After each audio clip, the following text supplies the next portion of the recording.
It's still obviously quite confusing because most people don't really have any definitive definition. But there is a prevalent, maybe the most prevalent view in the Western world on what a relationship is, or maybe more specifically, why should two people be attracted to each other and ready to commit to each other and build a home and a family.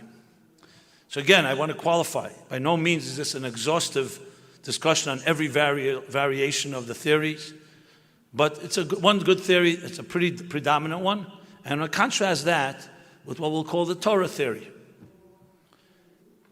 And I'm not here to make a case for one or the other. I think it'll be pretty obvious what resonates.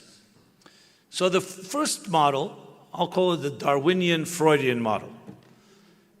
And we'll do it through the lens of a philosopher known as Schopenhauer.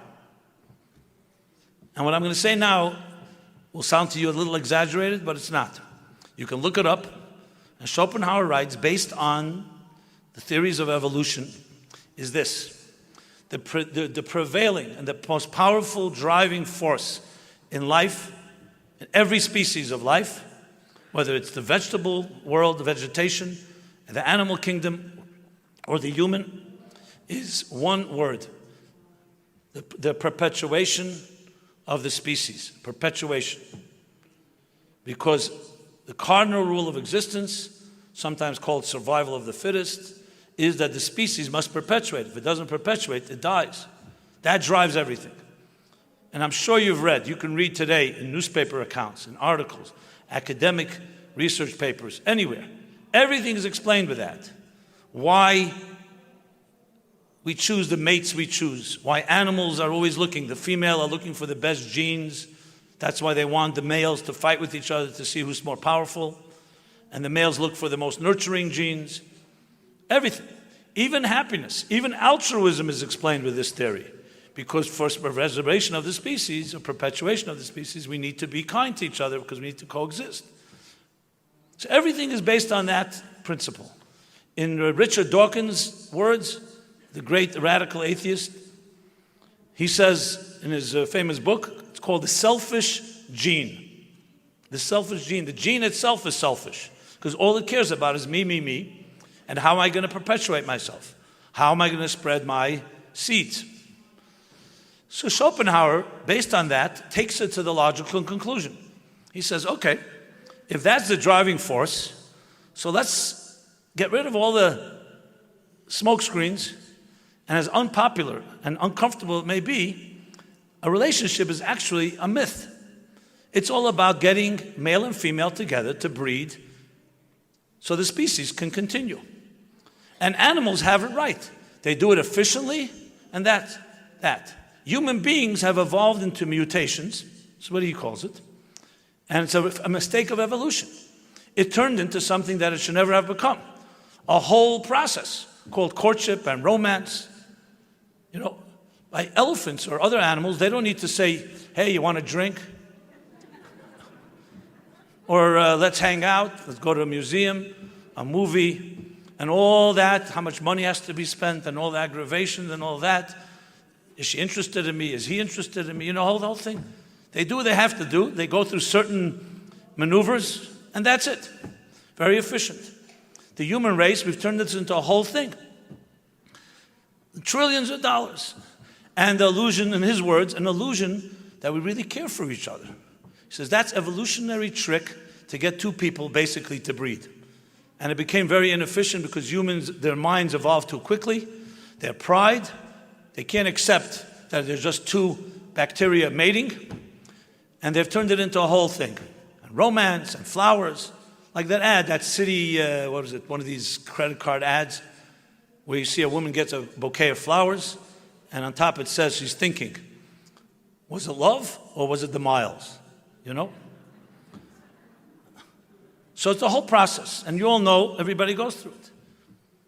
And he basically says, let's shatter this illusion called romance and courtship, because that's not what it is. It's basically the species needs to perpetuate, and humans who are mutations have distorted the whole picture. Now, I'm sure you would agree, not very romantic. You probably don't want to say this at a date. It's not a great pickup line. Hey, you want to breed? You know? But that's essentially what he writes. And obviously, as he makes it clear, no one's going to advertise this, because humans, that's exactly the point. They don't accept this version. But it is the prevalent theory, and you ask scientists, they will say exactly right. But again, it's not popular to put it this way, so it's packaged a little differently. It's packaged differently.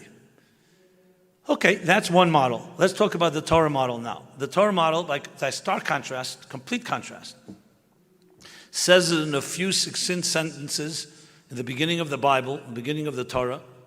And what does it say? That God wants to create an entity, a creature, in God's image, Tselem Elokim. And then the verse continues. So God created Zachar Nekeva Bara Isa. Male and female, he created them. And then, so initially they're like androgynous creature, male, female. And then God split them into two, male, female. And this is the secret to sexual attraction and love. That they're drawn to each other.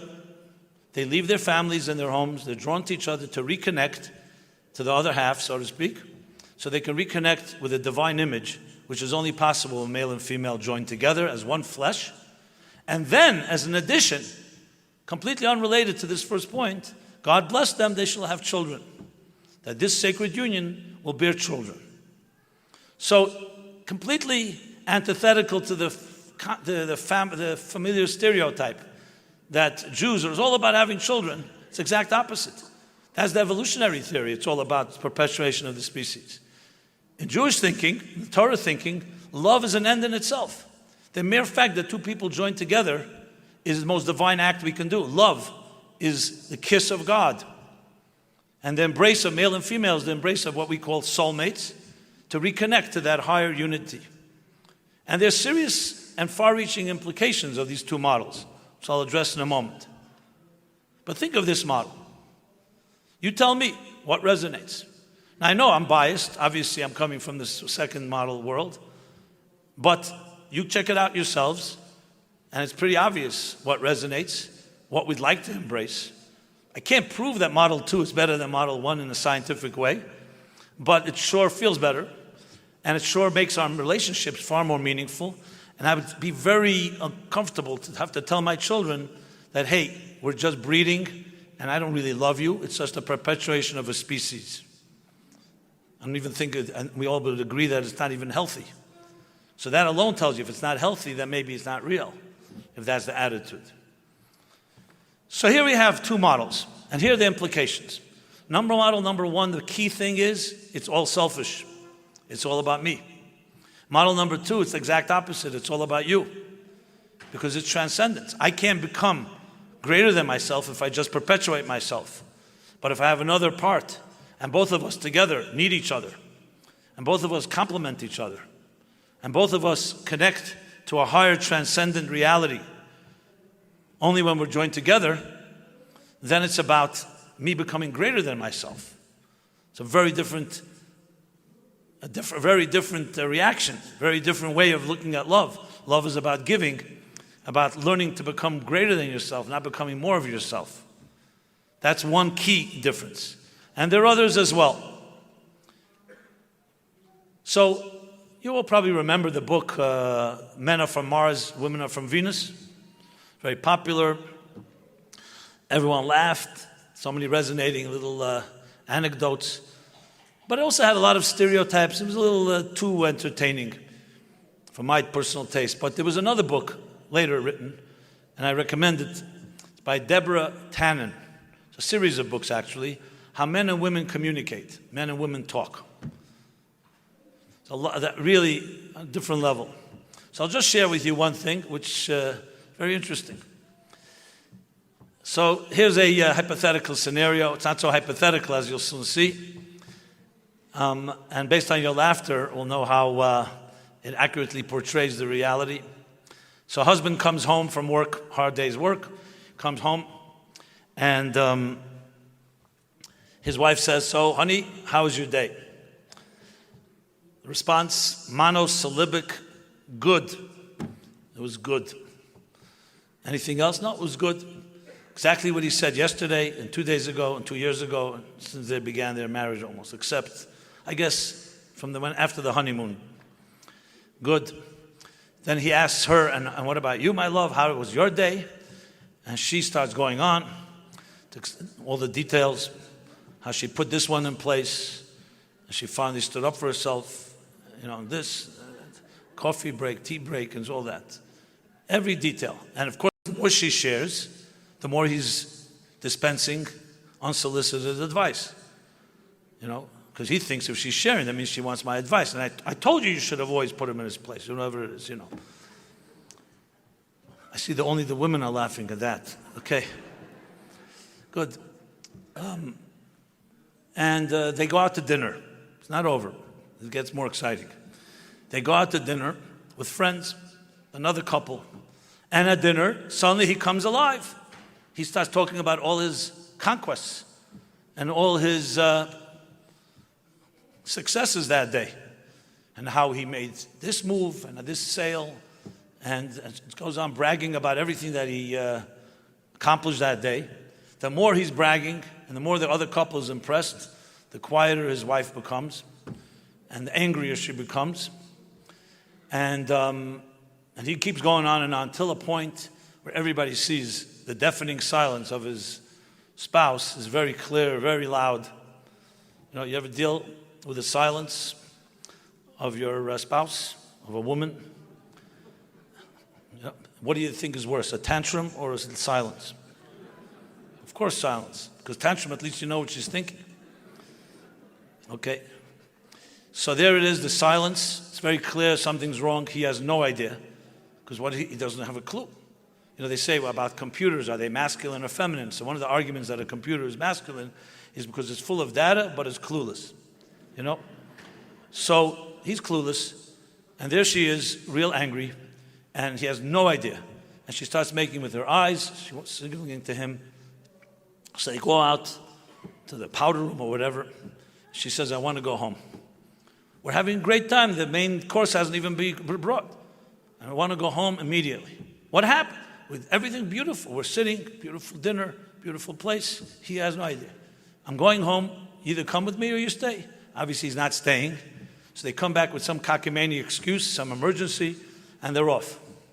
Now, if the silence is deafening there, you can imagine what it's like on a long ride home. So silence is bad, but imagine silence in a car ride for 2 hours. I don't know if it was 2 hours in this case, but no one talking to you. They come home. So here Deborah Tannen says there are two scenarios. Either what usually happens is they both go back in their own corners, they go back to life, and this will repeat itself many times. Frustration will be there. It may undermine the marriage, it may not. Maybe they just get too comfortable with this discomfort. Or what should happen, and what could happen, is that they actually talk about it. And what would she say? She would say, when I asked you what your day was like, you told me good. You come to the restaurant, suddenly you're talking forever about it. His response is, I'm just showing off. It's meaningless. What matters is that we went out to dinner. Who cares what I was talking about? We're connecting at dinner. That's what we do. We show off.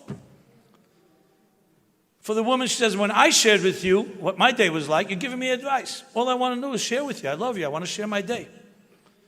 And he says, I didn't know that. I thought if you share with me, it means you want my advice.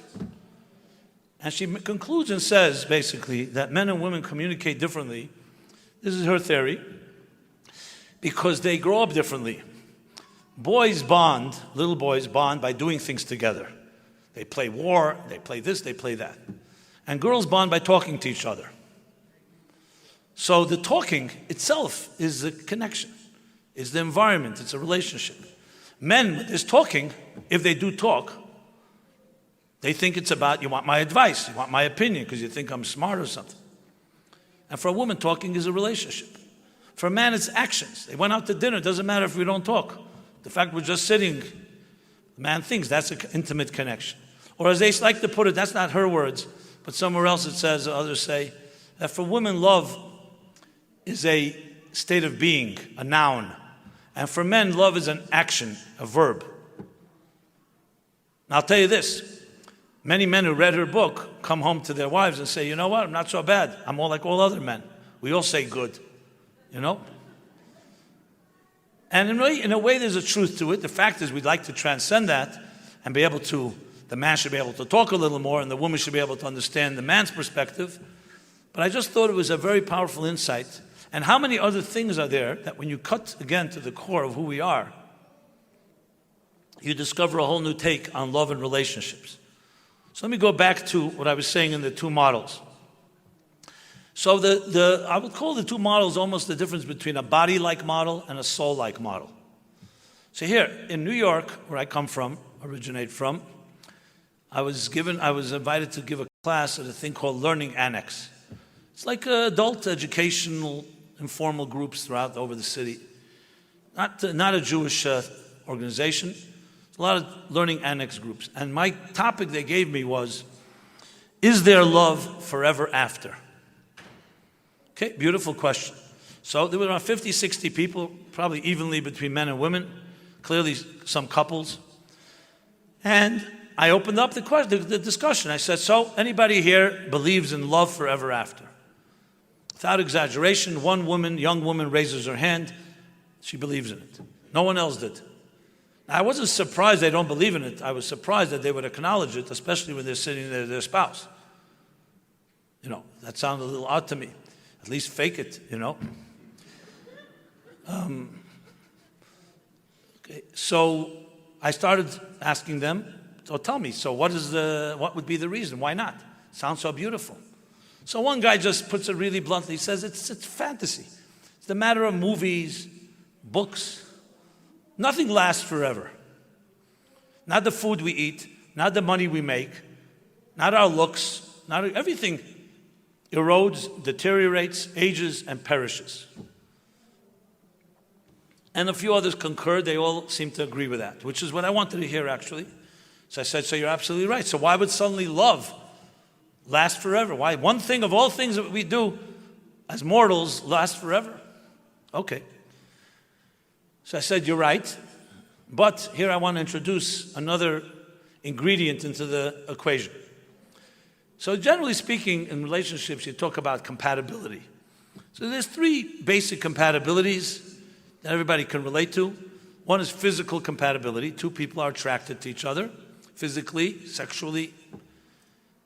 Then there is emotional compatibility. That's a little more than that. Why? Because you can fall in love with someone that looks in a model in a magazine, and then you meet them and there's no one there, and you have no emotional connection. And then there's intellectual compatibility. You share ideas, you share ideologies, even. You respect each other's intelligence, there's conversation, there's argument, whatever. Okay, so I said this to the group, and I said, so what do you think? So one woman says, if I had one out of the three, I'd be happy. You know? 2 out of the 3 would be perfect. 3 out of the 3 is a complete miracle. Okay, interesting.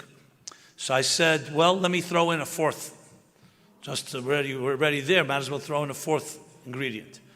And we'll call it spiritual compatibility. What is spiritual compatibility? Simply this: 2 people who share a vision together. A vision. What kind of mark they want to leave in this world.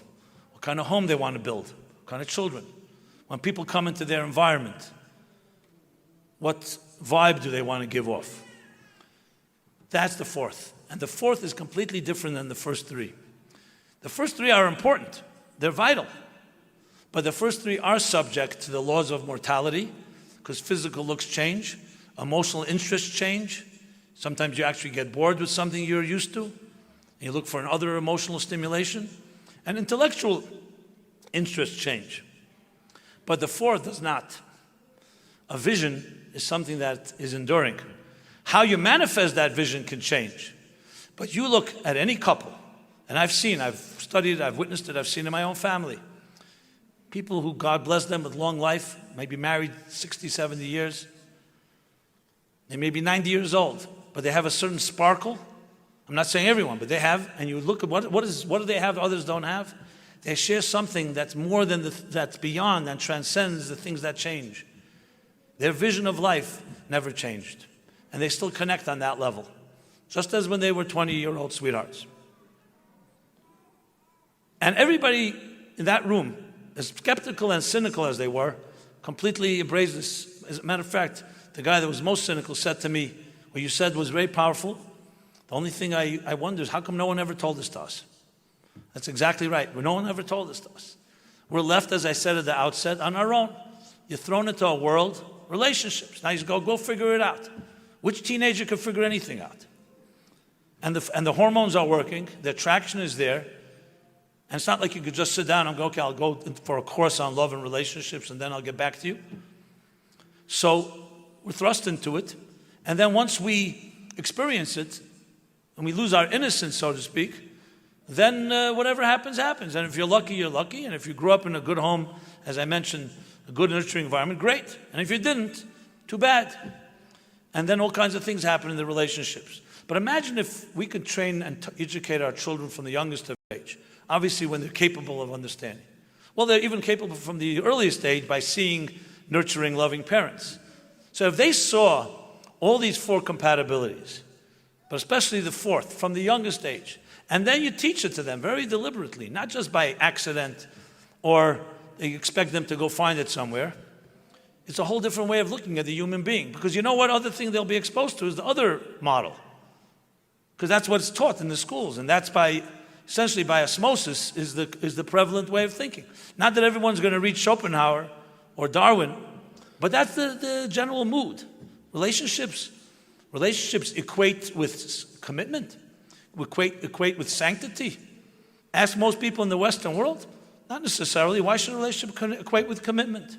Maybe just about mutual sexual pleasure, which maybe is not exactly Schopenhauer's words, but it basically comes down to me, and that's when it's over with.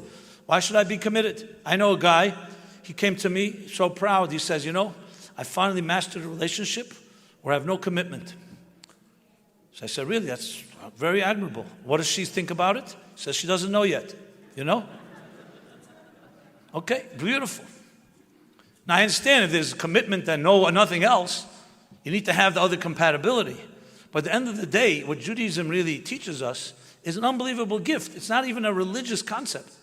Is that love is more than you. Is that something so frightening? Yeah, if you're a selfish narcissist and it's all about me, that can be frightening. The guy goes on a date with a young woman, and for 2 hours he's talking about himself. He's talking about himself, and then after 2 hours, she waits patiently, and then he says, okay, enough about me. Now, what do you think about me? Okay?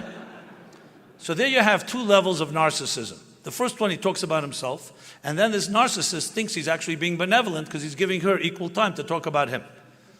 Didn't even consider that maybe there's another person here. So yes, some people, frankly, are trained that way, or they maybe by default, and they've just gotten spoiled. But then you hear the concept, especially when you're younger and impressionable, that a relationship is the only way you can really transcend yourself, a place you can reach God, you can reach higher purpose, values that are beyond you, a way you can get beyond your subjectivity because you have another person with a different opinion, a different personality. And there's also the other compatibilities that work together. It's very refreshing. Extremely refreshing. And it's not something that has to necessarily in any way count. It's not like saying, oh, you're a religious person, that's how you believe it. I don't look at it that way at all. I think it's the most important psychological insight that our world needs to hear. And that's the Torah's view. So, the message and the formula, of course, is this, that if you are able to look at your life from the eyes of the soul instead of the eyes of the body, that's the key. And that begins at the earliest possible age. But it's never too late, because we can be adults. And even if we have distorted views, and we all have some, including myself, but when you look at it, you learn things. When you look at it from the Torah point of view, you discover that a relationship has that sanctity. And commitment is not just a side effect. It's not like, who said it? Marilyn Monroe. I'm not sure exactly why I would quote her in this context, but why not? So she said, so what did she say? She said that women have sex in order to marry, and men marry in order to have sex. Okay, great. That fits into model number one, obviously. From a Torah point of view, commitment is not a dirty word. Commitment is the natural outgrowth of transcendence. You're committed to something greater than yourself. And it happens to take the shape of your partner, your spouse, and also the other way around. And none of you are more than the other. Everyone complements, and both together connect to a greater reality, what we call God, the image of God. I really never found a more eloquent and more romantic view on love and intimacy and relationships. And it's a gift that was given to us. And in many ways, it almost demystifies the mystery. Because at the end of the day, sexuality, intimacy, love is a mystery. But now you realize why it's a mystery, because it's exactly that. It's godlike. It's not man-made. Things that are man-made are not mysteries. You can pretty much figure it out because men created it. Human beings created it. This indeed is a divine creation. Only a God could have come up with such a thing. To put two people together, strangers, and expect them to love each other, as different as they may be. But he gave them a gift, God, and that is the power of your soul to transcend yourself. And that is the key. In any argument that comes up, I'm not saying arguments won't happen, and there'll be many tensions, but there's something to work with. I'll give you an example. When I sometimes counsel couples getting married, and even secular couples, who want to have some sense of what a Jewish marriage is like. So I give them the basics, what a Jewish the structure of a Jewish marriage is: Shabbat, kashrut, mikvah, sanctity to sexuality. And everyone grows in their own way, but at least have an awareness that marriage is more than just a contract. There's a sanctity to it. And I always suggest, completely optional, I said, now you're going into a new relationship, a new marriage, a new beginning. Why don't you take upon yourself a few commitments? Like what? Every, let's say Thursday or Friday, whenever you like, an hour a week, study something together, something you enjoy. It could be something from the Torah, it could be something spiritual, anything that really you enjoy, but you commit to study together. And maybe once a month, host something in your home that is like an event, have a speaker, or just friends together. It's a nice, warm evening. A couple who I suggested this a few years ago, called me a few years after their marriage, and they told me they want to share something with me. They said, our marriage, after a while, we loved each other, but it went south, went bad. He was too busy, she was involved in her things, and they grew apart to the point they were literally at the stage of divorce. But the only thing they maintained, they didn't even speak to each other. But since they made the commitment that on Thursday evenings they would learn together, that's what they did. All week was silence. They all found different things to do. They didn't even see each other. But Thursday they would get together because they made the commitment. They said that commitment we made Thursday was what saved our marriage, and based on that we rebuilt it. What happened? That one thing they did was not about them. They made a commitment, something that wasn't about them. It wasn't, we go to a nice restaurant. We're going to enjoy company. That's beautiful, but still about you. They did one thing that was not about them, and that saved their marriage because it allowed a little, not airtight, that everything was destroyed. There was a little fresh air, and they rebuilt. I was obviously extremely proud to hear that. That's unbelievable. But that's the idea of transcendence, that you introduce into your life activities that are more than just mutual interests, something visionary, something transcendent. And that is the secret to love forever after. As I shared to the group in the Learning Annex, the first three, as we said, physical, emotional, intellectual, are all subject to changes and ups and downs. However, a vision that's not about you, precisely because it's not about you, it's not mortal. It's a God-given gift. You're doing something that's beyond you. That is enduring. And that's why we say the greatest blessing by a marriage and a wedding is what? A binyan adei ad. To build an eternal edifice. And you say twice eternal. Binyan is edifice, a structure, a building. Adei means eternal. Adei ad means eternal. Why? Because you're introducing the third secret partner. You ever go to a wedding ceremony? The chuppah. What's the chuppah? It's a canopy that surrounds everyone. Husband and wife, parents, everybody. Because there's something greater than the sum of the parts, something transcendent that's an equalizer. We introduce that into the relationship, and then you have an enduring element that can bless the marriage to be forever after, because it's no longer human. And I would submit that that is exactly why we are here today. We are children and grandchildren and great-grandchildren of people who knew this secret. They may never have articulated, frankly. I remember my grandparents. They would have these ridiculous fights, but they loved each other, and they didn't even know how to say "I love you." Not in English, not in Yiddish, and not in Russian. Now, I'm not saying today we need to say it. I know for some reason, if I don't say "I love you," it's not, something's missing. But they loved each other. I saw it. I breathed it. It was an innocent world. There's no question that generations had that vision. Maybe it was due to our oppression. You know, when you're suffering and you're being discriminated against, it forces you to strengthen your inner world and your inner life, because you have nothing but transcendence. Today it's more challenging because we have too much leisure, which is a blessing. We have a lot of comforts. And comforts tend to cause people to wander and forget, and is not a good ingredient to crystallizing your value system. I don't know South Africa that well, but in the United States, America, you ask young people, tell me, what are you ready to fight for? What are you ready to die for? I don't mean physically die for. They'll usually tell you either a video game or sports or something like that. They won't even consider the option, some transcendent vision about life. It's not something you're trained to think about. Fight for money. I want to be really rich.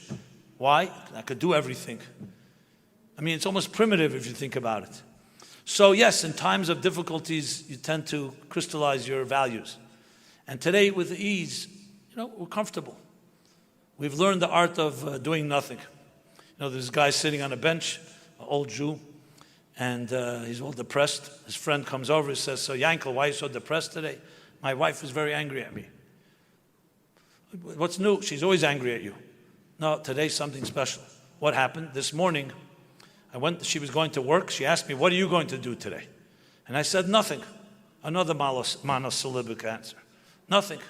So she said, "You said that yesterday, that you're going to do nothing." So I told her I wasn't finished, I wasn't finished doing nothing. So we live in a world where nothing has become some type of virtue. I'd like to be a couch potato and not feel guilty. That's what people feel. Human beings by nature are pulsating with a heartbeat, with breath, a soul that's constantly restless. And some people are looking to figure out how to destroy and numb our restlessness. A relationship is anything but numb. It's all about restlessness. But a healthy tension, a healthy angst, if it gets too extreme, obviously, that's not healthy either. But you need a certain give and take in life. That's what that's what brings out the best in us. So, my friends, we have, thank God, a formula that's thousands of years old. It's been forgotten in many ways, but it's still beating inside each of our chests, and it's right there for your taking. Just a matter of opening yourself up to new perspectives, and they're actually not really new. They've always been there, but they're just trapped a bit. They're trapped.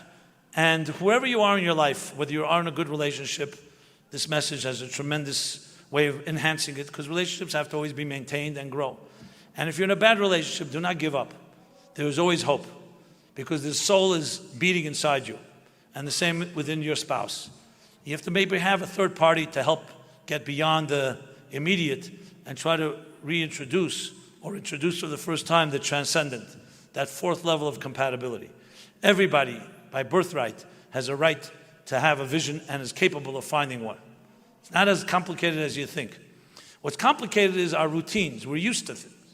So we're into patterns and habits, and it's hard to break out of a routine, even if it's an unhealthy one and even if it's a destructive one. So that's the effort you have to break through. Those of you that have never been in a relationship yet or you're looking for, so I extend my blessing to all of you actually. Those that have one should only enhance it and become the healthiest type of thriving relationship. And those that have to find their soulmate, it should be done with the least amount of aggravation. And I want to conclude, because I've written so much about this, and I know a talk is only a talk, you can only say that much. If you want more on this topic, check out my book, Torah, The Meaningful Life. I was just told as I was walking in here that the books have arrived here in Johannesburg at the Kollel bookstore. Is there such a thing here? I think that's what they said. I think available today or tomorrow. Or you can find it online. And also, please visit my website, meaningfullife.com. Very easy, meaningfullife.com/live. And you can find a whole bunch of, we prepared a bunch of free materials and subscriptions that you can take advantage of. And please see me, even though I come from another part of the world, we're one family. Souls are connected.